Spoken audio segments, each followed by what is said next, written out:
Hello, hello, hello. We're gonna give people just a little time to get in, and this is gonna be about an hour and a half because I got a lot of information to like go over. Okay, so and really that's because I wanted to like jam pack this in. I wanted to get everything I could possibly get into this free experience. I want you to use this as kind of like your blueprint to be able to say, like, when something is wrong in your body, when you are feeling like there is something wrong, you can you can go here, you can come to this place, and you can be like, okay, all right, this is what Abigail said I should look into first. And the reason why is because I feel so passionately about people not having to be dependent on me for their healing. Am I here for you? Yes, absolutely. Should you view me as like your energetic surgeon? The one that when you come to, I will do the things that you cannot do because it is either so like high energy, high frequency, weirdly extreme talent, skill, expertise that you just have not yet mastered, maybe will never be called upon to master in your life. Yes, absolutely. I am your energetic surgeon. But I don't feel like a large portion of what keeps our bodies down that falls in that extreme category. I fully believe that there is so much information that you actually are capable of handling, knowing, and using in your bodies. So let's get started. Okay. The first thing that I had in the agenda is the effective intelligence. Okay. So let me start off by saying that after I get comfortable here. Um when I really started breaking down my process and saying to myself, okay, why is it that my body functions in a level that nobody else's functions? Okay, I was asking myself this question and I was figuring out what it was that was making my body, my energy work at such a sustainable level that I didn't have to worry about it. Literally, guys, I want to like impress upon you how incredible this like method is before I even like break down the method. I don't worry about how long I sleep. I can literally sleep anywhere from 2 hours to 10 hours and I am fine. It's restful sleep regardless of how much I get. Now, on average, I get maybe about 4 or 5 hours of sleep. Today is a perfect example. So last night, worked at the hospital, 12-hour shift, only slept a few hours yesterday prior to my 12-hour shift, went to work, came home, went and laid down after I showered and, got out of my scrubs, got into a new pair of clothes, laid down, and I have slept for exactly 3 hours today. I will not sleep another anything, another any amount until I lay down to go to sleep tonight. And that may not be until anywhere between 11 and 1 a.m. Now, this is quite normal for me, but as you can see, and as you can probably feel from my energy, if you're an energetic being and you can like feel in my energy, I'm not tired. Why? Because I understand, my body understands, my energy understands how to utilize the few hours that I got. Now, science and all of the health gurus will tell you, no, no, no, no, no. 8 hours is what you need. 6 to 8 hours. Every year the numbers will change, right? And that's science. I'm not gonna sit here and bash on science. I love science. I'm a science girly, but what I need to impress upon you is that science is going to sit and look at what the current population, like when we do studies, right? Who are the studies done on? They're done on the current population. The current population does not have all of the things that I'm going to give you. And so what we end up finding is that those particular people at that particular time, need X amount of sleep because they don't have the things that I'm going to give you. Okay. They don't have this understanding. And so that is why their bodies are signaling that that amount at this time for these people is what is essential to live a long life. The stuff that I am figuring out, the stuff that I have figured out, the stuff that I'm going to give you is breaking this understanding of what a body needs.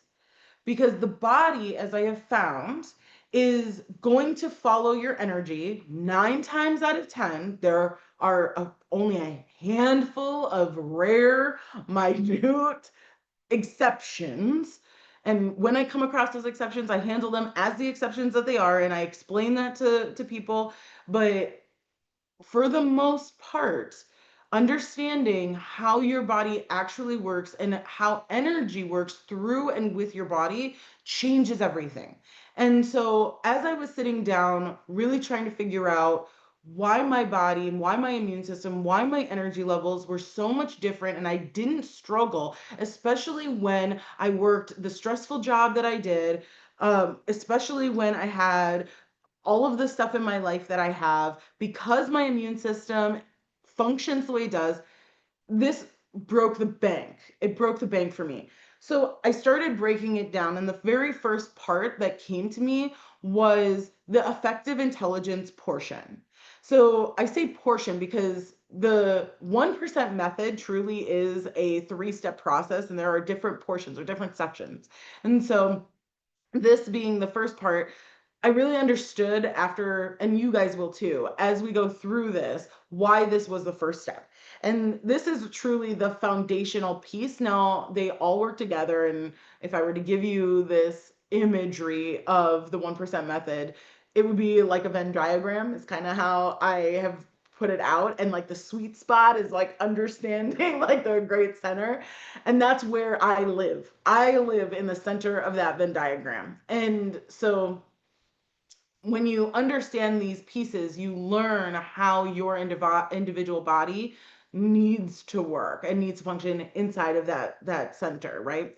So, effective intelligence, what is it? Effective intelligence is your ability to understand what you're feeling when you feel it. It helps you to narrow down exactly what it is you're feeling. So, the reason why this is important is because there are so many different emotions that we experience. I have actually sat down with many, many emotions. I actually printed out my emotions chart that I have created.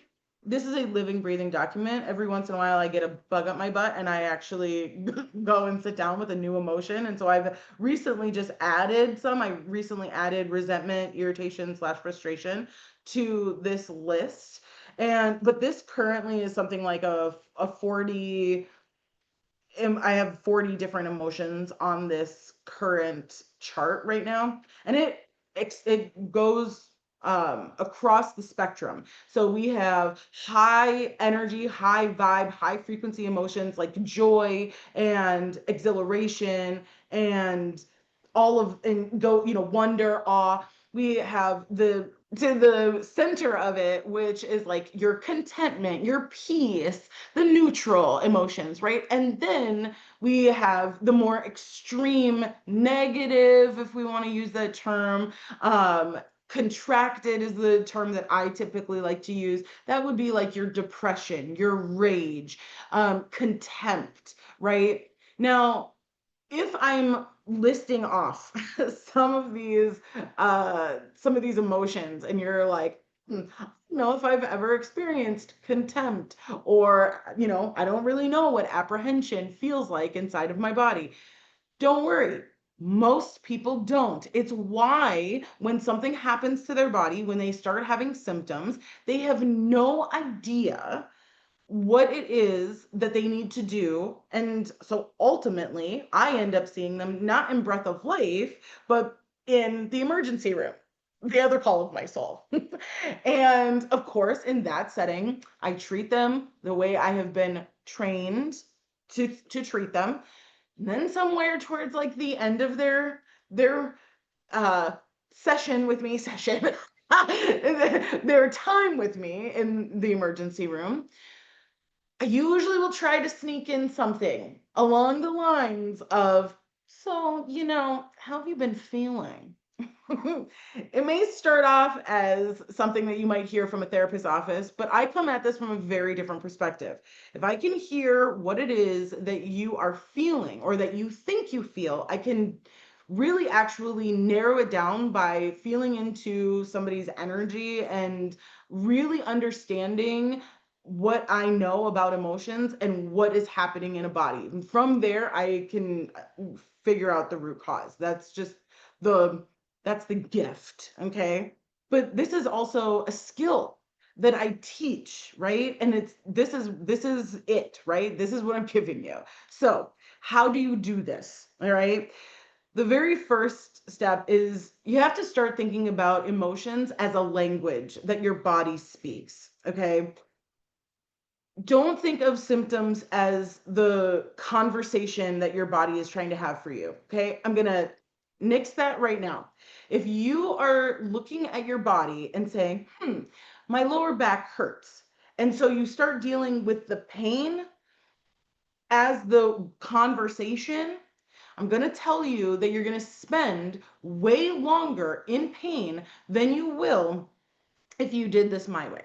And how do I know that? Because after hundreds of people doing this work with me doing it, the timing is so different. People will spend weeks trying to figure out why they have low back pain instead of dealing with what their body is how their body is actually talking to them. Now, the thing to understand is that you not understanding your emotions, you not knowing how to label them, you not knowing how to identify them, is not your fault.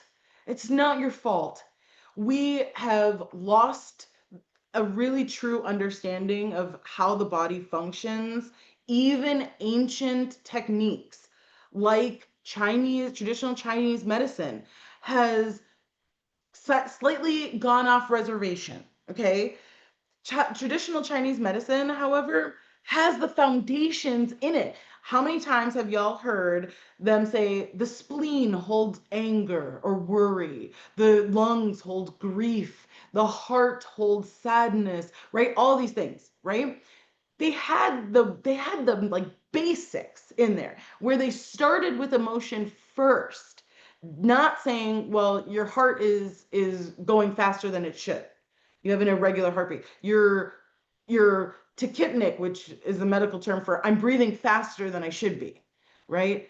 They weren't starting there. Now, if you look at how traditional Chinese medicine doctors tend to move now, they do tend to focus on the symptom of the particular organ. They eventually will work around to the emotional side, or they'll bring that up eventually. But the reason for why you see slowness in being able to actually heal your body is because you're not handling the emotions first. So handle the emotions first. Figure out that, understand that, and you are already above and beyond everyone else when it comes to how you're dealing with your body and the way that it is actually operating. But bonus on this, if you are dealing with your emotions first, okay? What you are going to do is you're going to increase your energetic vibration. Now, obviously, if you're here, I don't need to explain why energy and why humans and spirit all go along. So I'm not going to sit and waste your time with that. If y'all have questions about that, come and find me, okay? If you're here, I'm gonna just assume you're here for all of the experiential, extra whatever knowledge, whatever that word is. You're here for it, okay? You're here for it, and I love it, and we love it, and we're here. So understand that your body, right, is a vehicle for one. Two, that vehicle is not in charge. It's not in charge. You have to be in charge. But the you that is in charge doesn't operate based off of how your body feels, or excuse me, how your body like feels sensation wise. As I was saying that sentence, I was like, they're going to be confused. How your body feels in sensation, it operates on your energetic body's emotions, how it feels, right? So handle that first. Now, how do we identify what we're feeling accurately? There's a couple of different ways that I have people do this and how I do this personally. If it is something that I am unfamiliar with, so let's deal with an easy one. Happiness, joy. Okay, joy. Let's go with joy. Joy feels like it has a sensation in your body of like bubbliness.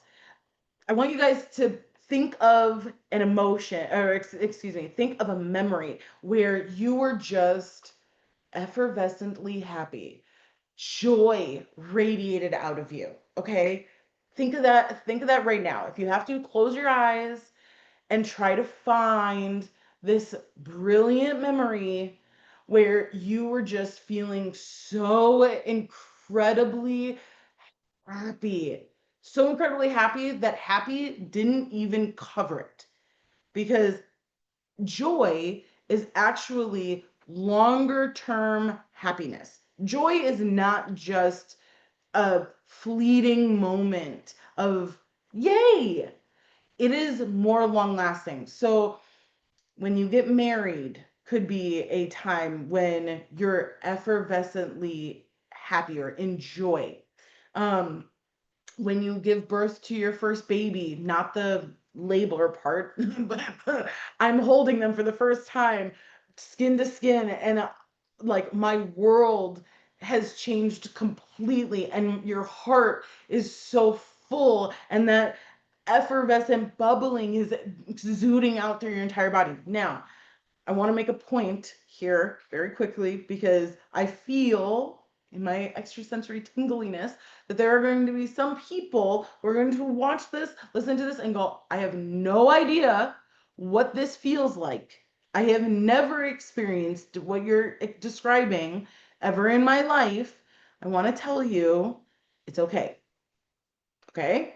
Experiencing the full range of the spectrum of emotion is why we chose to be here. Now, that doesn't mean that at any in this moment of your life that you have experienced all of them. I will tell you, I have not experienced every emotion that is out there. It's part of the reason why I've enjoyed so much sitting down and interviewing the different emotions and getting an understanding of them, because there's a lot of them that I have not actually experienced in my life. So to get back, sorry, there's a bit of a digression. To get back, how do you identify?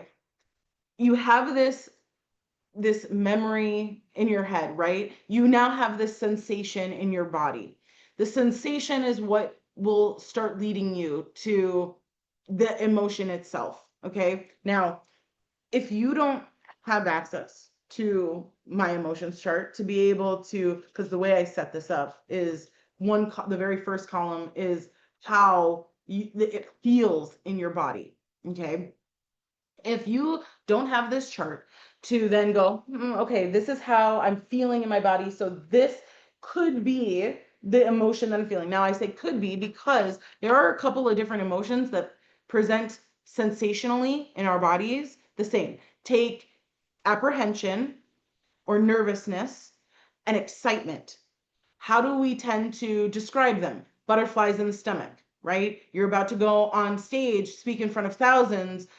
You may have this feeling in your stomach of butterflies or this bubbling in your stomach, right? You're not really sure if you're about to like scream with excitement or if you're about to vomit from nervousness, right? So some of the sensations can feel the same. So I always say, take a beat until you become master of this and you have a really firm understanding of how certain emotions present physically inside of your body.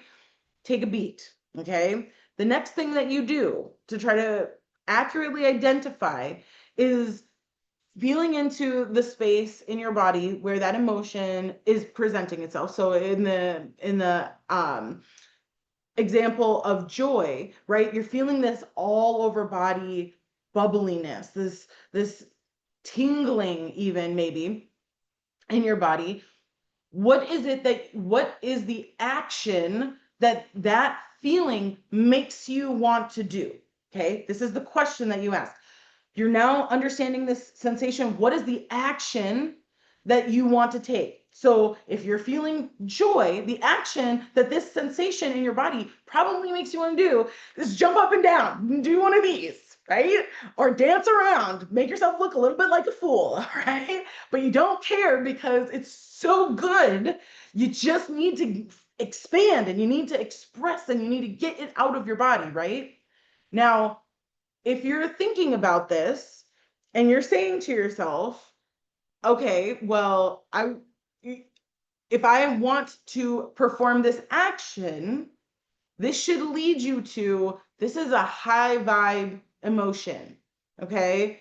This is something like happiness or joy or excitement, right? Once you have the category for beginners, once you have the category, you're pretty well on the right track, okay?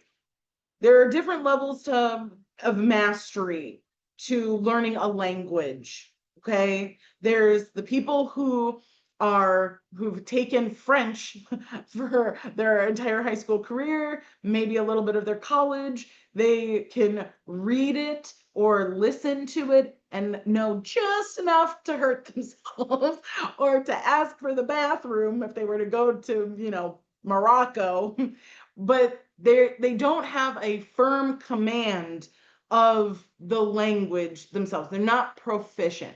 Then you have the second level, which is I'm conversational. I can have a full-on conversation with somebody who is a native or non-native speaker, but also fluent. We can talk about anything, almost anything under the sun, almost anything. Maybe not a super intellectual, high in-depth conversation around, I don't know, string theory and physics, but you have enough of a command that you can give people directions, you can order in a restaurant, you can give a book report in the language, right?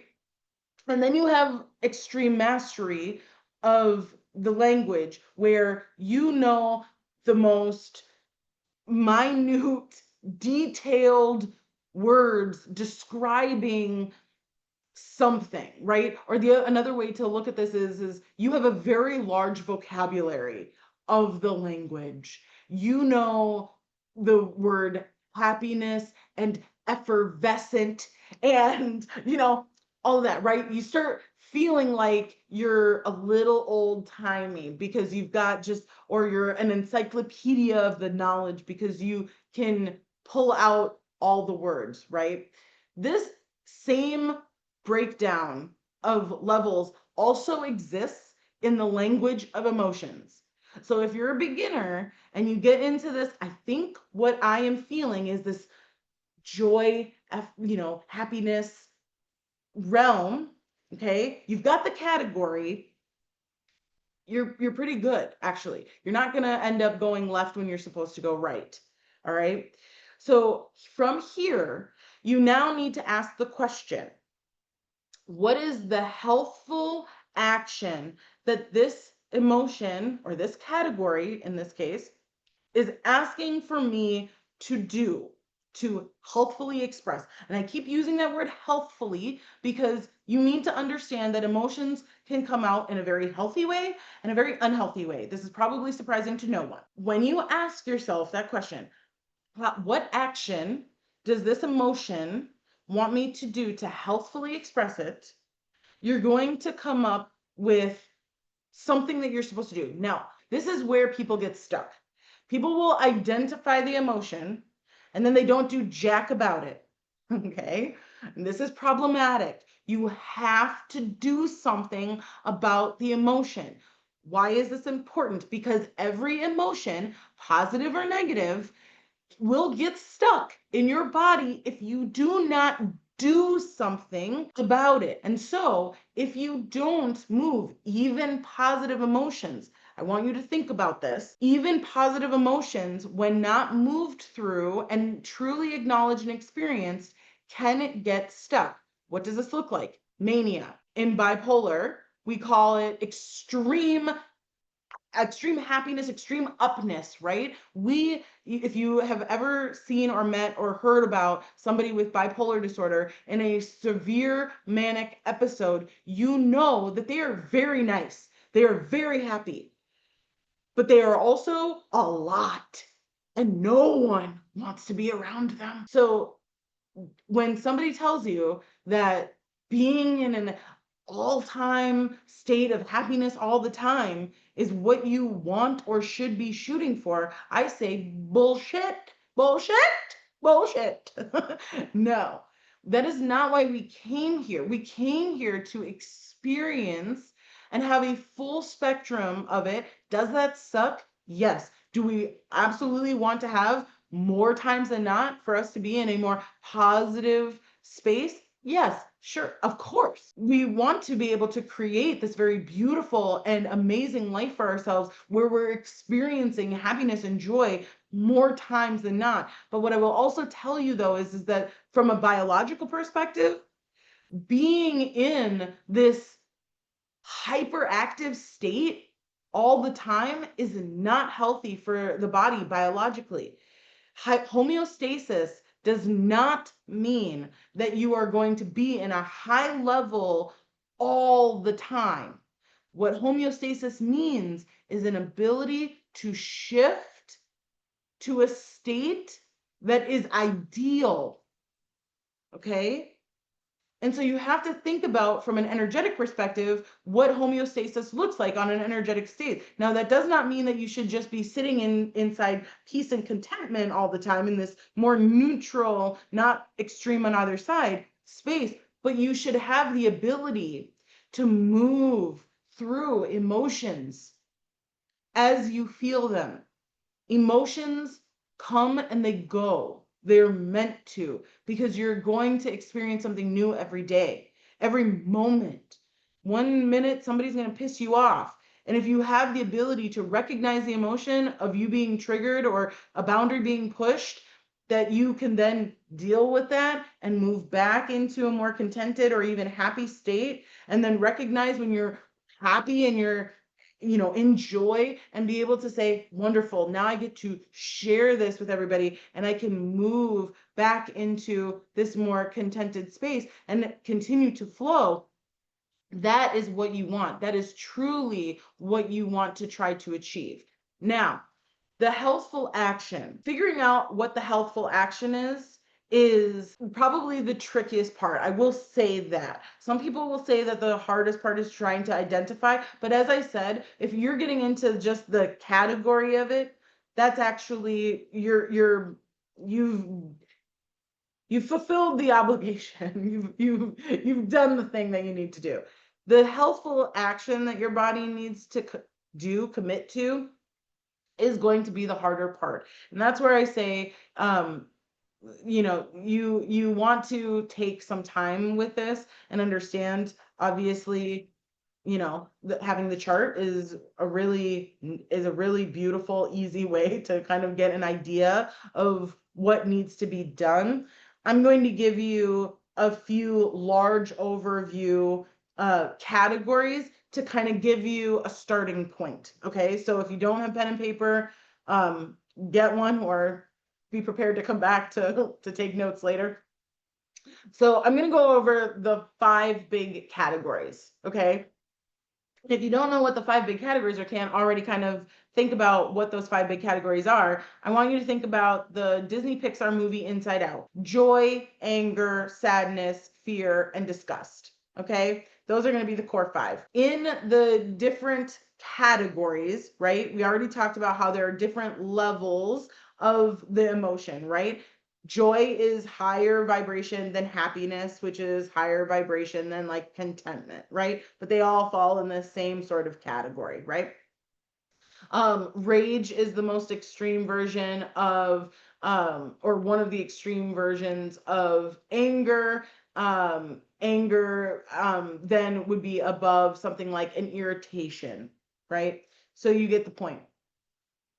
So for joy, I'm just going to read these off to you so that you guys have it. And when I said I wasn't going to gatekeep, here you go. So for joy or anything within that category, the healthful action to take is going to be about embracing that emotion and sharing it. And remember, it's not just about saying, oh, yes, I'm happy. Yay.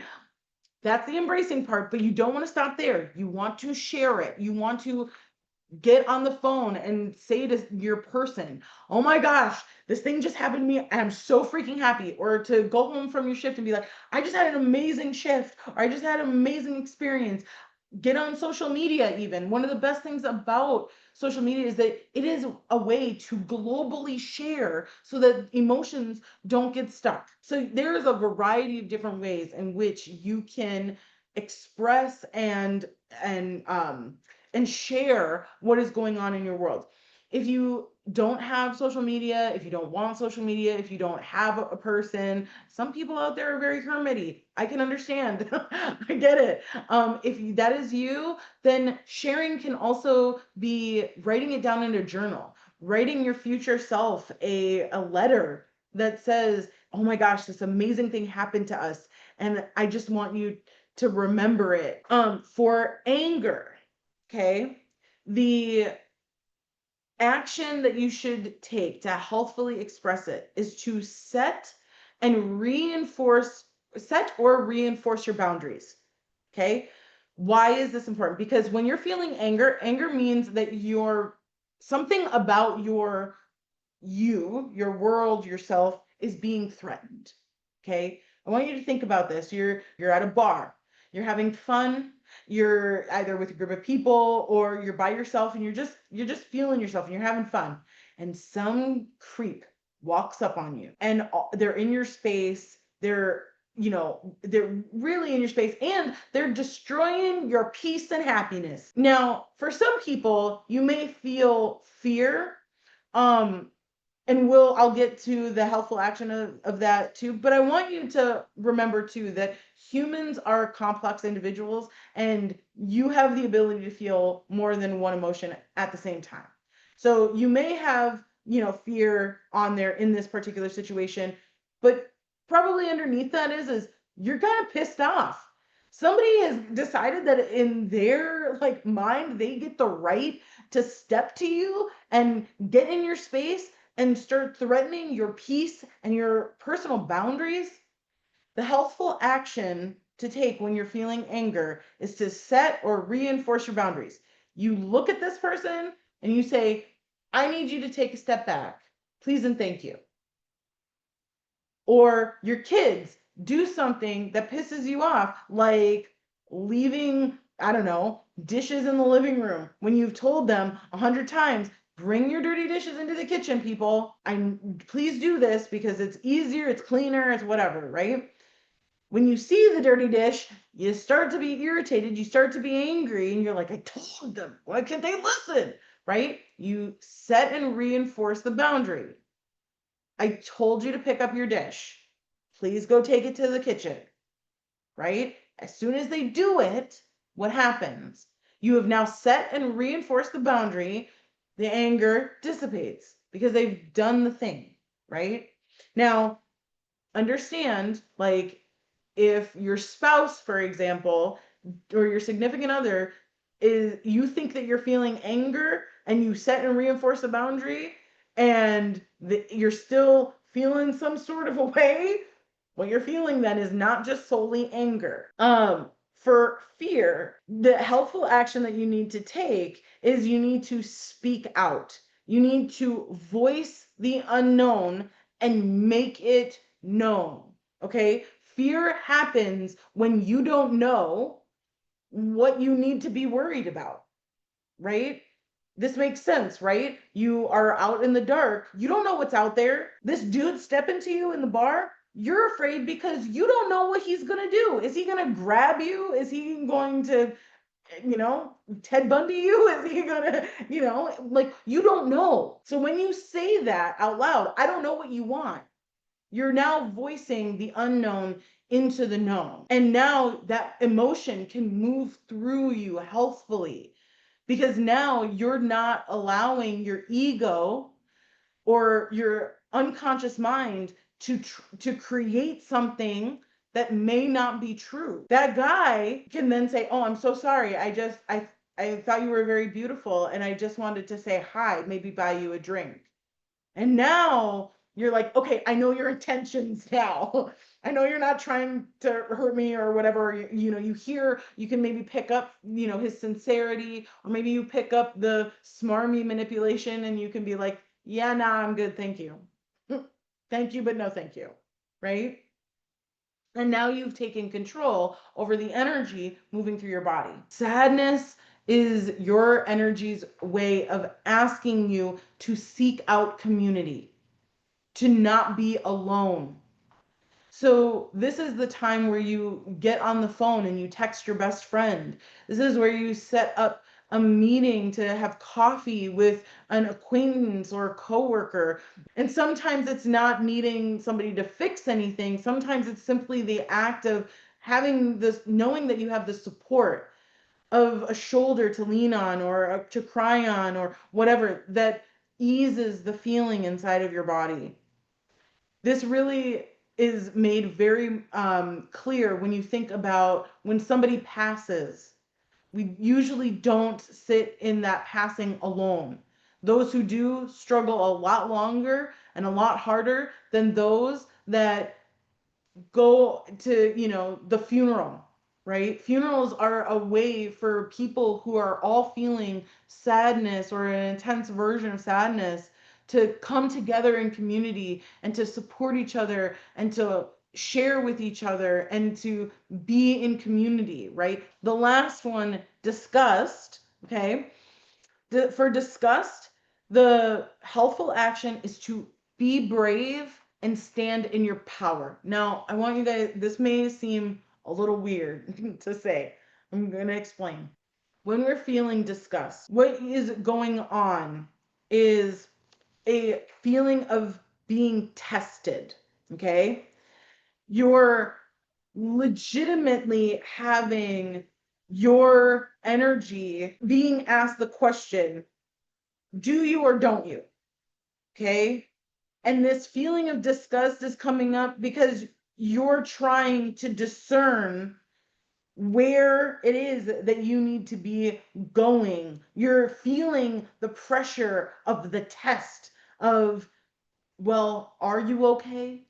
Did you do the right thing? Are you a good person? Are you not a good person? Was the action the appropriate one? And that feeling of, ugh, is coming up because that test is being asked of you. So you need to stand in your power, you need to be brave, and you need to make a choice. So, giving an example of this, let's take a real easy one, okay? You are presented with food and you look at it and you're like, that looks disgusting. Ew, right? You have a choice. You're being tested. Are you brave and you say, I'm going to try that anyway, right? Or are you brave and you say, I don't want to try that? Because understand that bravery comes not just in doing, it's not just about going off half cocked all the time and saying, yep, I'm going to say yes to everything. Being brave also means that you say, I know who I am and I don't want to do that, right? Because people are going to then continue to push you, right? And then the disgust goes not just from the thing that somebody is saying, hey, try this, try these jalapeno pickle ranch fries. Oh, ew. No, thank you. All of a sudden, that disgust can transfer to the person who's now holding it out, saying, come on, just try it. Don't be such a baby. Now I'm not disgusted with just the food that you're wanting to have me to try. Now I'm disgusted with you because you're now trying to force me. You're testing me. I don't want to be tested. Thank you. Right. And I take it that far because disgust really gets to the core of, do you love yourself enough to stand up in your power for what you believe in, for what you know now, or are you brave enough to try? So understand that that bravery is quite expansive, right? Depending on what's going on. Question: is it a different emotion if you witness something that disgusts you that you aren't involved in? No, it's not a different emotion, because if you're feeling that disgust, if you're looking at the situation that's happening to somebody else and you're like, ew, no. The test is, are you brave enough to stand up for that person that something is happening to and help them stand in their power and help them be brave? Or are you going to kind of like, and I don't really like the term fail the test, but it's appropriate in the sense of you understanding the idea, or are you going to fail the bravery test, and are you going to let that person continue to be picked on or abused in some way, or whatever it is that is happening to them that's causing you to be disgusted? What if it's just someone doing something like clipping their toenails in the kitchen or something? Ah, I love this. So once again, the this is where being human can seem so incredibly like petty and sad, right? But understand that everything that happens to us, right? Everything that would trigger us, right? So this seems like it's an insignificant thing, right? Somebody clipping their toenails in the kitchen and you're like, ew, God, really? Where we cook our food? Why? Now, the test of bravery is still there. It's still there. Do you have the bravery to stand up and say, I need you to like, can we set a boundary here as well? Like this is gross. I don't like this. The bravery of stepping, can you still say that? Can you still set the boundary? But I want to bring up another point. There is also another level of bravery here that we need to discuss, or that I hope that you will see. The the act of clipping toenails in the kitchen is disgusting to you. It's not going to be disgusting to everybody, but it's disgusting to you for a reason. Are you brave enough to go inward and to figure out why that action is disgusting to you? I didn't know if I was going to have time to get into this. Maybe I'll have to do another one of these elite jump starts talking about different emotions when it comes to different illnesses, because certain illnesses will have certain emotions that pervade them. So, for example, when you have a stomach problem, chances are one of the big emotions that you could be battling that's causing that stomach irritation, that stomach pain, is disgust, right? I feel disgusted, ew, and that's living kind of in my stomach. I'm pointing to the wrong side because I'm looking in the mirror direction. But hopefully that makes sense, right? I feel like I didn't cover everything about effective intelligence, but gotta keep moving. So, identity embodiment, okay? Identity embodiment is where you now have a firm understanding of your emotions, and now you're looking at how those emotions are fueling the belief systems that you have, the narratives that you are moving through. Okay. So understand that your belief systems are going to dictate a lot of how your body will function. Okay. If you believe that you are weak, then your body will physically be weak. Okay, understand that. And now, from a practical standpoint, it goes even to like this biological place of, if you believe that you're weak, your body will be weak, and that will be because the habits that you do are going to equate to you having a weak body. You're not going to go to the gym and you're not going to lift weights, or you're not going to do body weight exercises. Your habits are going to be informed by your belief system, which is going to create a physical body that exudes that. Okay? So when you believe that your body is strong, you set practices and habits that, like weightlifting, like body weight stuff, that then creates a body that is physically strong, right? But it all starts with the emotions that you're feeling. If you're feeling sad and depressed about how your body is working and you're like, oh, it's just too hard and I'm worried or I'm in fear or I'm anxious about, well, what if, and all these other things, right? Those emotions that are more contracted, they're going to fuel this belief system and this lack of habits that's going to then create a physical reality, right? Your body, through your emotions, through this like basically 1% method, is literally manifestation at work, right? You start off with a feeling, that feeling goes into your habits then create this physical manifestation in your world. This also, if you've heard me teach the journey through the chakras, this is also the path through our chakras. You have divine inspiration, a thought come through your crown into your third eye. You start visualizing, what do I need to do? What are the steps I need to take? Right? There's some like speaking truth to power and feeling into your like passions and your desires, right? But ultimately it gets down to your root chakra where you're physically doing something to create this reality that you want to have. It's the same pathway. And that's why manifestation works, because manifestation just isn't about, I think, and then somebody hands it to me, right? No. People who think that that's the way manifestation works is why manifestation isn't working for you. Manifestation works because you have this thought, this belief, you decide. You decide that that is what is going to happen. So you do the things that you need to do to get you there. The universe says, yes, they have decided. And so we are going to clear the path. We are going to make this easier for them.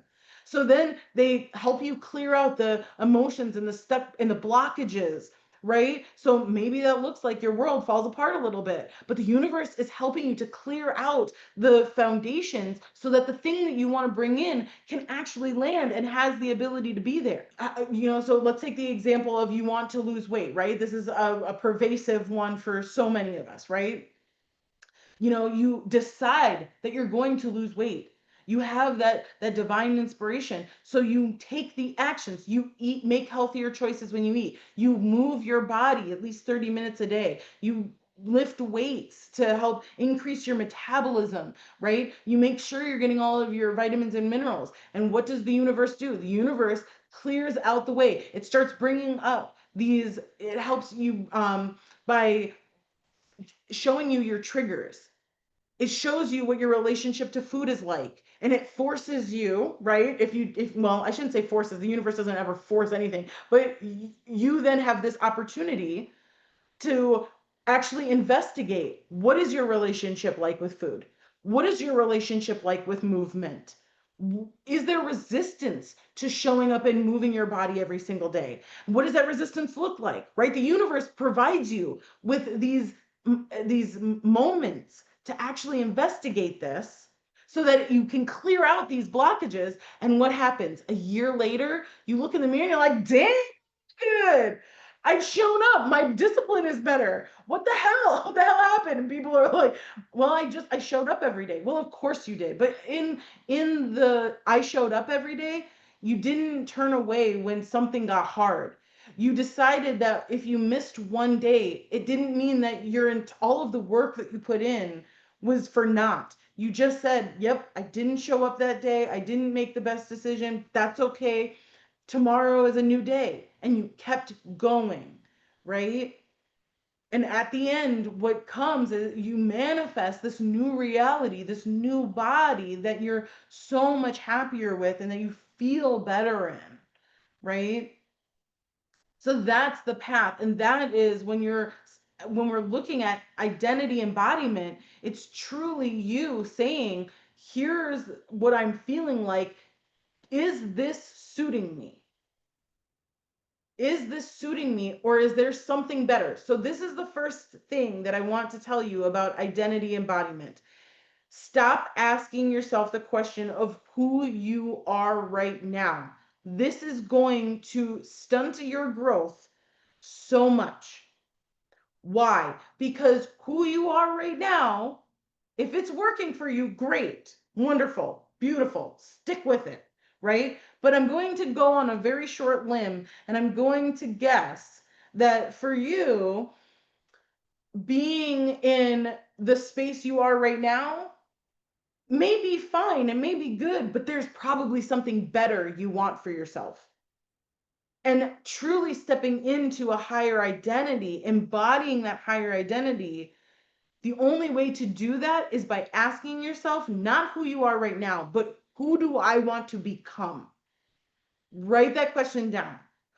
Asking yourself, who do I want to become? Who is that person? What do they do? Now, follow along with this, right? I already talked about the steps of how your emotions lead to your habits, leads to the manifestation of what it is that you want, right? The identity, embodiment, right? The manifestation is the embodiment. Take this same logic, apply it to what we're talking about with the identity you want to hold. You decide that you want to be something different or better, however you want to phrase that, than where you are right now. You decide, you figure out who that person is. You break it down. What habits does this person that you want to become do? When do they wake up? What do they do? What does their energetic practices look like? What are the stories, the belief systems that they're having? How do they move through the hard times? Because everybody will go through hard times. Everybody will have hard emotions. That is non-negotiable. You don't get to be human and not have the full spectrum. You just don't. Even rich people have problems, right? So we sit and we actually say, well, how do they move? And for a lot of people, sometimes it's easier to say, if you want to have a higher identity, a lot of times people will just go to their higher self, the version, the aspect of their higher self, right? Listen, because once you embody a higher version of yourself, a new higher version steps up. So it's whatever the current one is. Okay. You have a conversation with that higher self, with this particular version of your higher self. You ask, well, what is it that you believe? What is it that you believe about yourself? What is it that you believe about your future? What is it that you believe about the universe? What is it that you believe about creator? How is it that you move through the hard times? This is the work that most people do not do. And so what happens? They struggle with embodying the identity they want to become because they skip this step. They don't want to sit down and have the conversation. They say, "Oh, I want to be somebody who's rich. I want to have the embodiment of somebody who's rich." But that's where they stop. They just say, "Okay, well, I want to be a rich person." And then they wonder why they're having a hard time embodying a rich person because they don't sit down and actually write down or have a conversation with that rich person identity and actually hear what is going on. A rich person, right? And rich, it could be in wealth, it could just be in just life, right? I think about a person who says, "I'm rich in life," right? That person who says, "I'm just rich in life," they are saying to themselves, I'm grateful. I'm grateful for everything I have right now, but I also do not feel bad for stretching myself for more. I do not look at the opportunities as obstacles. I go forward and I look for those places that are maybe a little bit hard and I stretch myself so that I can open doors, so that I can create opportunities. I find that I can't get into this room because they won't allow me to. No worries. I'm not going to look at that as a problem or as an obstacle. I'm going to create my own table. And as you're doing that, what are you doing? You're actually starting to embody the very thing you want to, the very identity you want to become. You stand on that stage and you actually can say, I'm not an imposter. I created this. I created this opportunity for myself. I wasn't afraid. I was brave. I embodied all of the actions and habits of the person that I wanted to become. And oh, look, now I'm looking in the mirror. I have become them. I am now actually embodying this higher next level identity of myself. And you hold that until you realize that where that version is no longer serves you. And then you do the same process again and you go to that next highest version. Understand that you have the choice always to say whether or not the identity that you are currently embodying is good enough. Now, if you know me and you know my work, you know I never settle for shit. It's always the next best thing. Now, have I figured out the instantaneous manifestation? No, because I still struggle with feelings of, am I good enough? Is this the thing that I truly should be doing? Having to go through my mind of, is this the best thing for me, but also not just me, but for my family, right? It's the joys of being a human that you can't always just say it's just about me. Even when you're a single person like me, I have a family that I look to make sure, like, I'm a part of it, right? I'm a part of the community, and I can't just say I'm going to go off by myself and just do all the things. It would be so much easier if I could, right? So understand that, like, these emotions and these thought processes and these belief systems are meant to be brought into the light, and they're meant to be investigated, and they're meant to be questioned always. And what you choose, whether you decide that your family needs you right now, it's going through a hard time and they can't actually have you going off and taking out loans or going off and like papering the town or whatever. They need you at home. That choice doesn't mean it's a bad one, and it doesn't mean that you'll never reach your goals. It just means that you're making the choice right now that that's where you need to be, and there's probably a reason for that. There's probably a damn good reason for that. And you have to then work through the belief system that time is finite and that what's meant for you won't be there when a different choice can be made, when you feel a different choice can be made, right? It also is a testament to you to say where I am right now and what I am embodying and the beliefs that I am holding is a choice, and not to feel like you're being pressured into anything. You might love somebody extremely, but you choosing to not be 100% in their life all the time doesn't mean you love them less.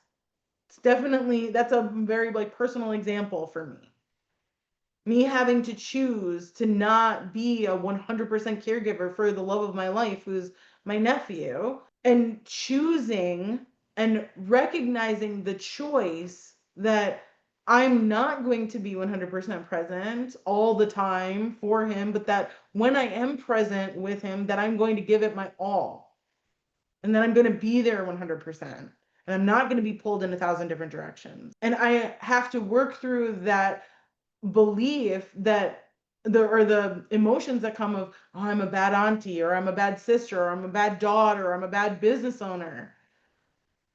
Oh, I must not care about my business, or I must not care about my family, or blah, blah, blah, blah, blah, all the things, right? I have to choose to hold the higher identity that I am a badass boss that happens to also be an auntie who loves her family very, very much. But I'm also making very calculated choices throughout my life, and there's nothing wrong with any of that, right?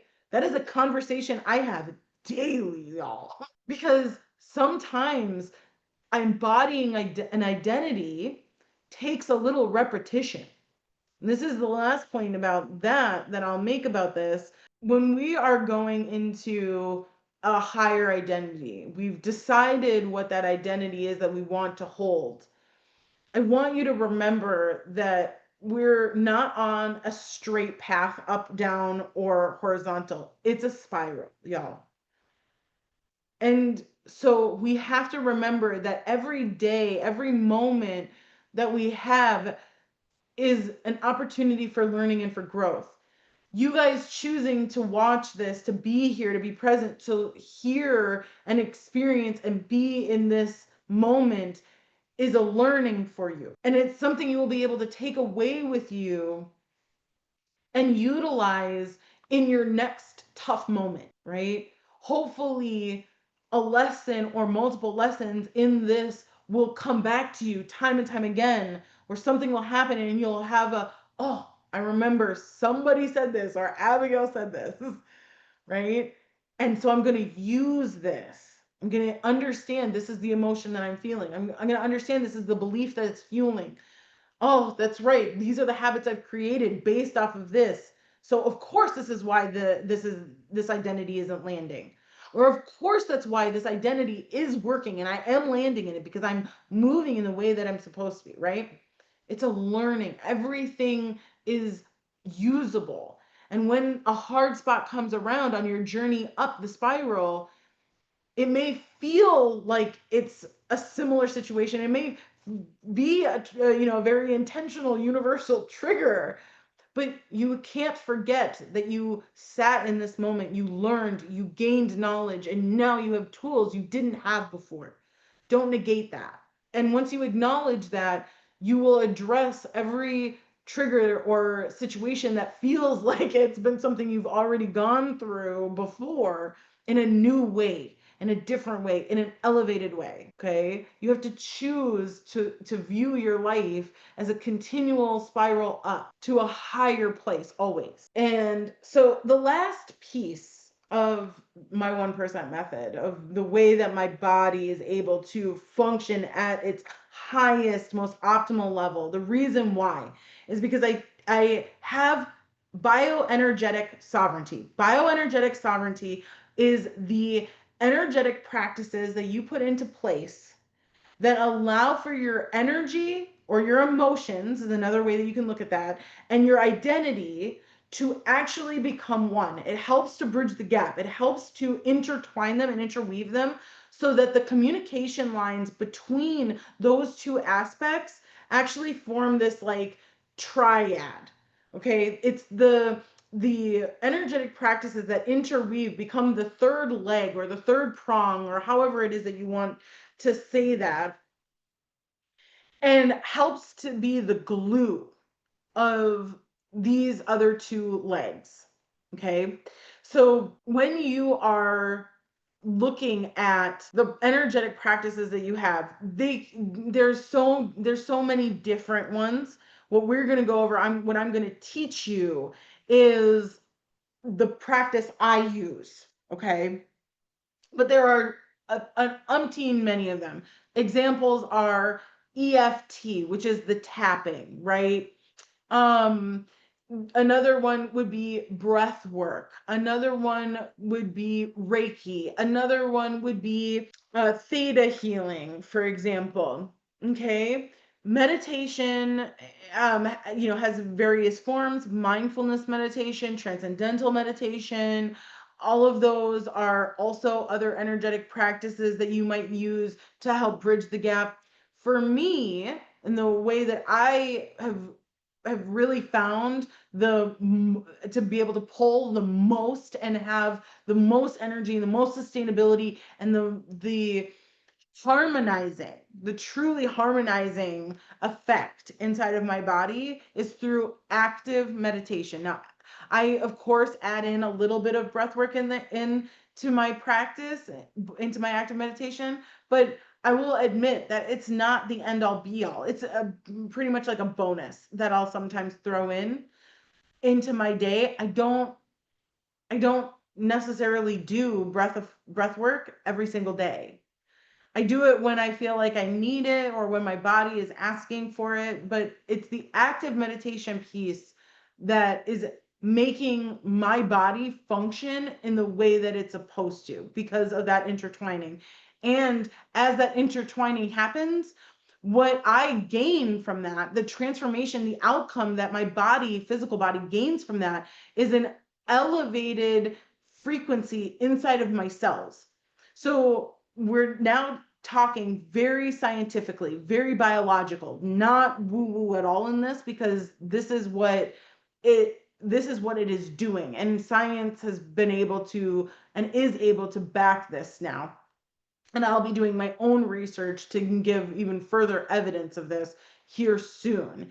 That as you raise the frequency of your cellular structure, that increases the efficiency of your cellular structure. So what does that mean? That means that you slow the aging process of your cells. And I want to be very clear. I do not condone, nor do I preach or say or teach that I stop aging. I feel like people are so hooked into this longevity thing that they miss the point. And that's a completely different conversation. I'll make an episode on my podcast about that. But it's not about stopping your aging. Slowing it down is something that can be a helpful tool.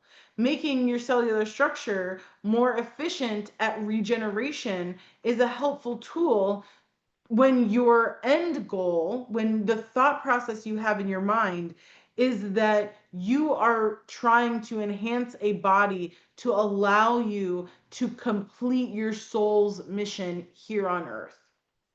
Okay? That is what I want you to start thinking about. Not trying to live forever. Screw living forever. Living forever would suck.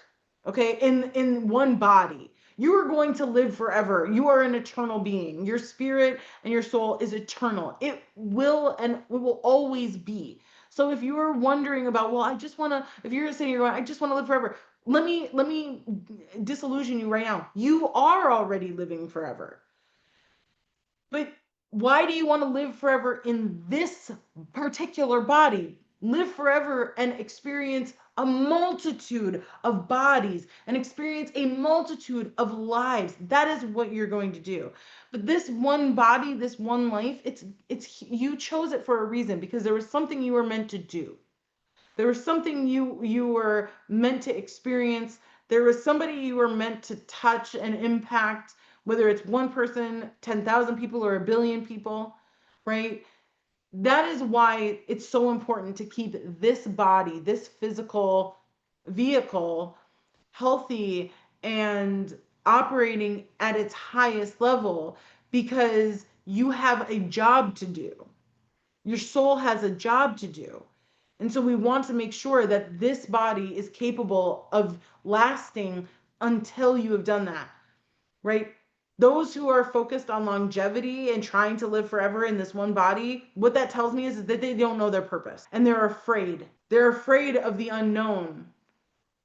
And so I want them to deal with and get their effective intelligence underhand and get their identity underhand so that they're not concerned about living for forever, okay, in one particular body. That to me sounds like the worst case of hell anybody could ever come up with, okay? So what I'm going to teach you is my grounding technique, my method, and if you've meditated with me before, you are probably aware of this.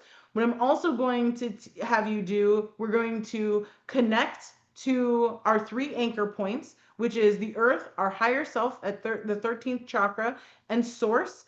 And then I'm going to take you all the way down to the center of the earth. And down there, we're going to see which of our DNA strands, so there's a 13 stranded DNA. You're going to visualize that, or you're going to know it, see it, believe it, however it is that you receive.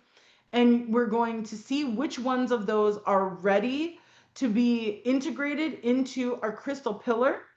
And we're going to connect those strands to the new solar grid that has just come online within the last few months since the solstice.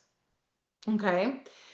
Why is this important? Because this higher level of energy, being able to flow this energy through your body, through your ethereal DNA, through your physical DNA, is what gives you the ability to harmonize your emotions, your effective intelligence, and your identity embodiment.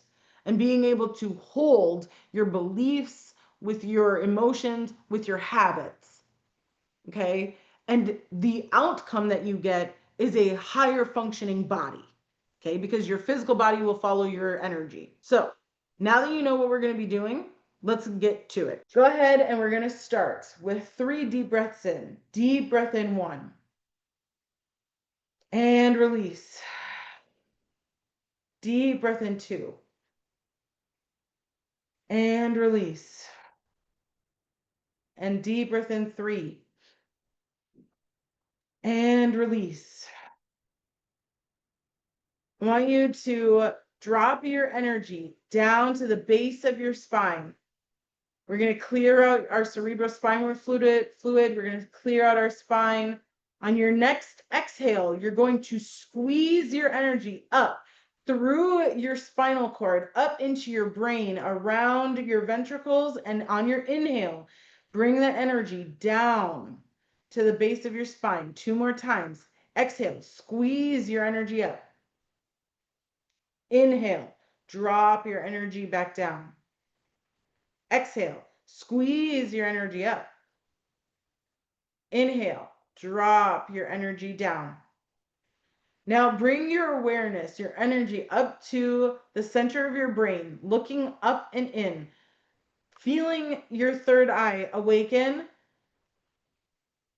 feeling the stretch of your muscles of your eyes. Visualize a 13-stranded DNA linking your left and your right hemispheres together. Deep breaths in. Deep breaths out. Now visualize this 13-stranded DNA going down, hooking your heart to your brain. We are linking everything we are together so that everything operates cleanly and clearly. Starting to feel your energy inside of your body start to rise. As your energy and your body start communicating in synchronicity and in harmony. Dropping your awareness down through your body, all the way down now, through your legs, out through your feet, down into the earth, moving down all the way down through the layers of the earth and water and metals, landing in the heart of Mother Earth, feeling your feet land in the heart of Mother Earth. Maybe you see yourself in the heart of Mother Earth. Maybe you just know yourself to be there.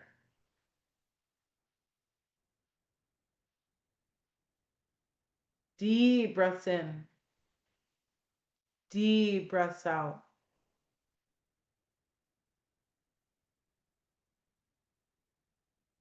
Calling the elements to you, really thinking about what are the elements: earth, air, water, fire, ether. Calling those elements to you, feeling their presence swirling around you as you alchemize and harmonize with Mother Earth, feeling her heartbeat under your feet, thrumming through your body.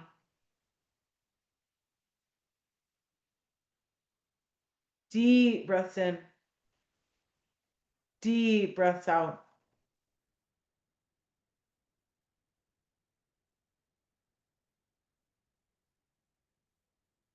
And now we're going to go up through the layers of the earth. We're going to squeeze our energy up, moving up to our 13th chakra, our crystal pillar activated around us, moving up through this elevator of light, this golden white light going up through your body, out through the top of your head, moving up,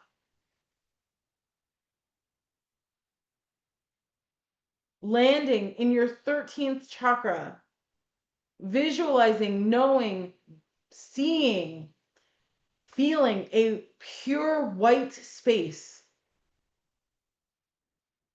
uncorrupted, pure, clean, clear. Your higher self standing in front of you.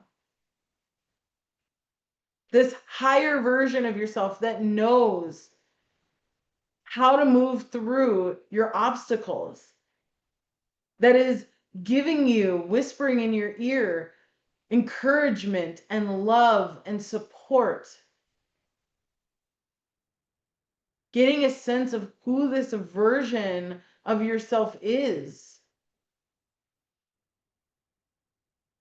Merging with your higher self in this space. Breathing deep. Allowing for the oxygen as it moves through your energy to fuel this merge. Strengthening your cellular structure. Awakening your ethereal DNA and your physical DNA, starting to feel it zing with energy.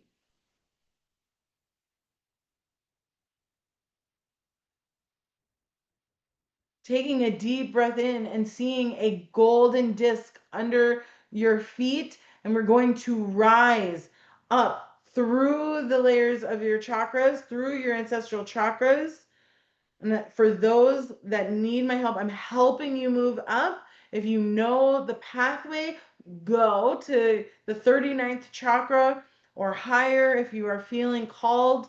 Moving up, we're going to stop for those who are not called to go further up to 39, landing in the 39th chakra, connecting deeply here in the center of the universe, in the center of yourself, with your God self, anchoring into your founder self here, hearing the voice of the ages, of your ancestors, of Creator, welcoming you, supporting you,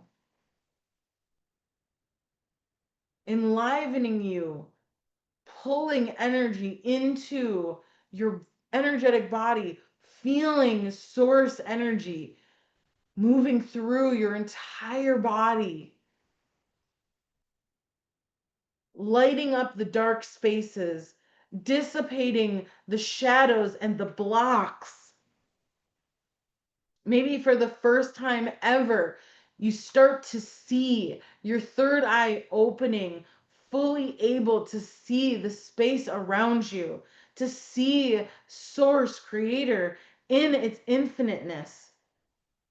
You're no longer inhibited by your preconceived notions of the 3D world. You feel the expansion, you see the expansion, you know it to be true.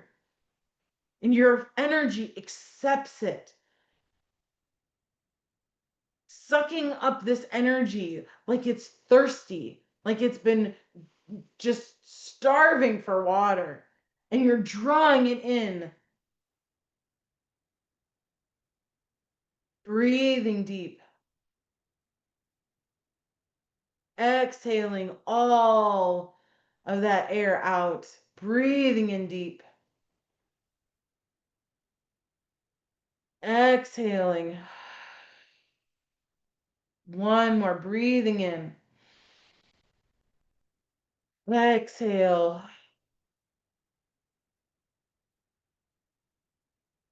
And we're going to see ourselves. We're going to teleport ourselves. I'm going to bring you back down very quickly into the center of the earth. You're still anchored all the way up to source energy, into source light at the 39th chakra. But you see yourself in this lush, vibrant jungle or Pandora, if you've ever seen Avatar, this really lush, verdant space here at the center of Mother Earth. Feeling safe and secure and grounded here in this space. See it, know it, believe it, feel it, however it is that you receive.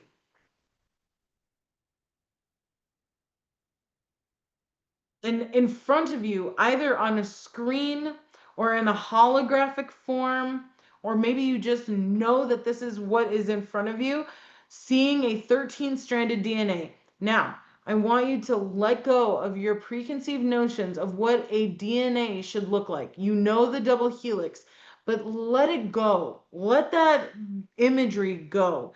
And let whatever imagery of a 13-stranded DNA that is going to come to you, come to you. Just know it, believe it, feel it, see it.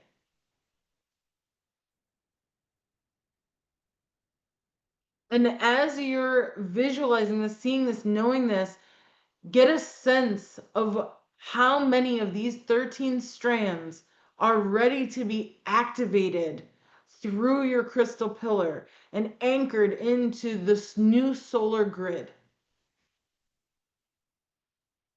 Feeling into or seeing which strands light up of the 13.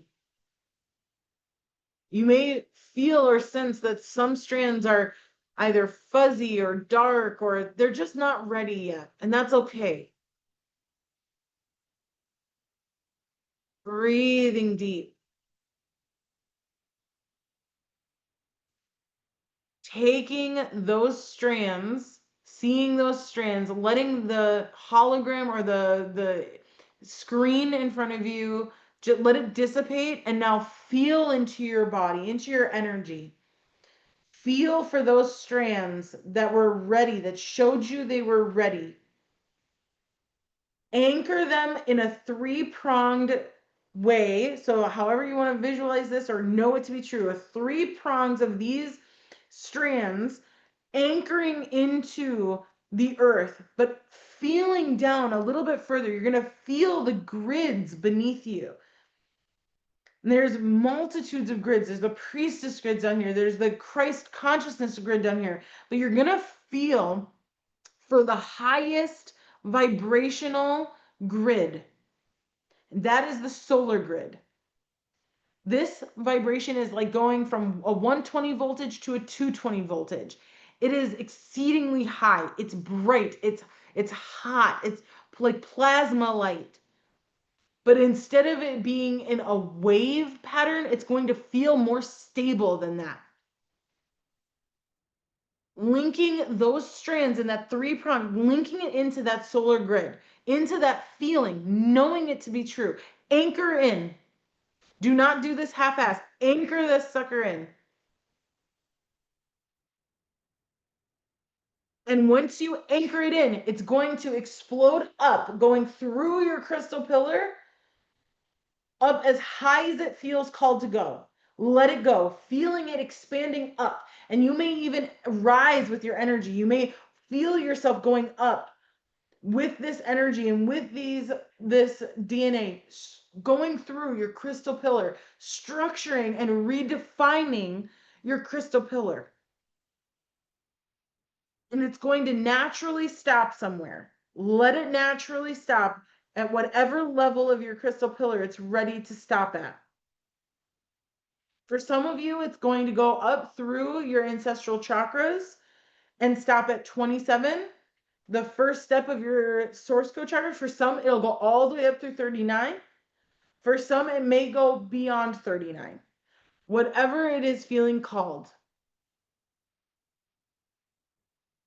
And if you're starting to feel pressure in your third eye, breathe. Deep breaths in. Deep breaths out.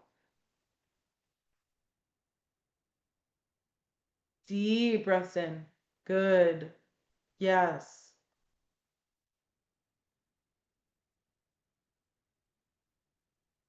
Feeling that completion of your strands of DNA moving through your crystal pillar, anchoring in. Now I want you to feel the energy flowing through your crystal pillar, feeling it flow through your energetic body into your physical body. We're going to give this energy a command. This is the important part. I mean, all of it's important, but you want to do this. You want to command this energy Don't just let it sit here. Give it a job. Give it a task to complete. Feel into your body, into your physical 3D body. Where is there dark spots that need to be illuminated? Where are there blocks in your energy? Let that energy flow through and command it to cut the cords that no longer serve you. Give it the command to enhance your physical 3D cellular structure, to make your immune system more efficient.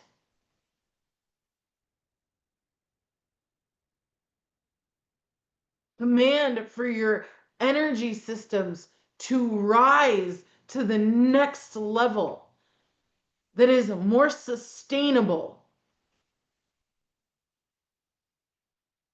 Let it wipe away the brain fog. Let it redirect your energy through your body so that it's flowing cleanly and clearly through your systems.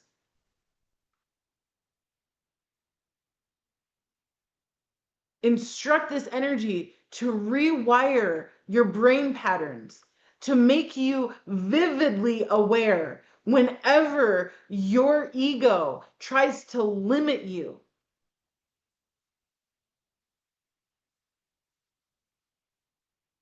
Command this energy to make you aware of how you're talking to yourself,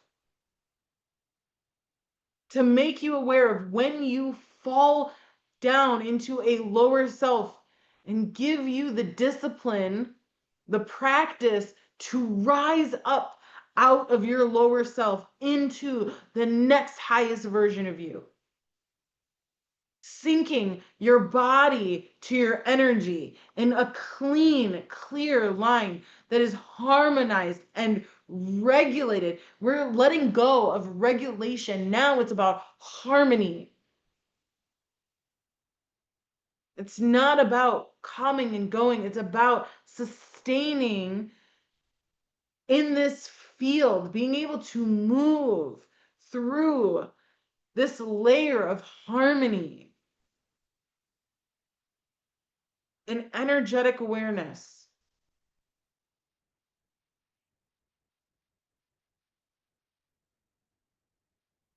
Feeling your confidence rise in you as this energy moves through your body. Healing what can be healed right now. That which you believe to be healed is healed. Knowing what that looks like, knowing that you believe it to be healed, it is healed, which means you move differently from here on out. You do different practices.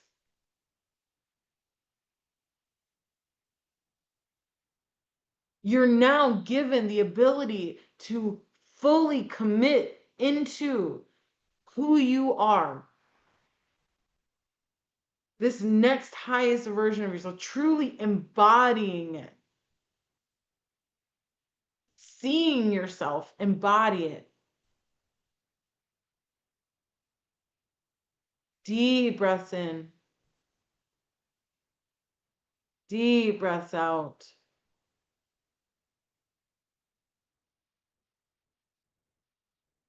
Feeling those commandments starting to solidify.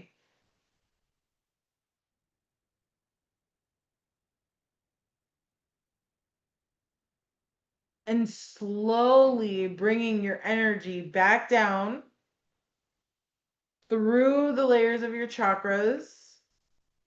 And if you stayed in the center of the earth, your energy is going to rise up back to your body. Everything you are comes with you. Everything you are comes with you. Coming into your body, landing in your heart space, Now call your energy to you like you're a sponge. Bring all your energy back in. Visualize yourself sucking in your energy from the past, from the future, all coming into your present. Everything you are, solidifying right here. You've never been more present. You've never been more aware of your body and how it's feeling. Breathing deep. And we always end by bubbling and shielding our body and our energy,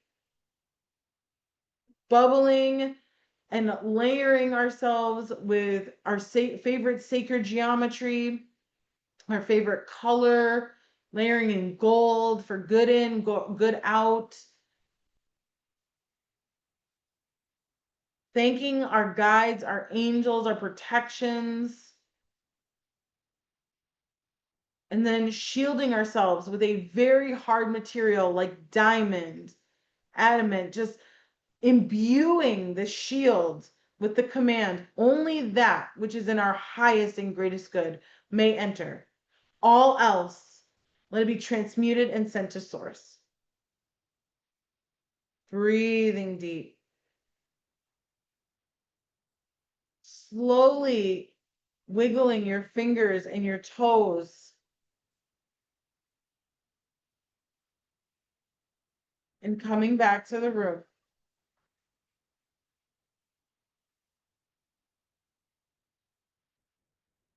All right, everybody. Thank you so much for being here. I so appreciate you. Love you. Reach out if you have questions. Mwah. Bye, everyone.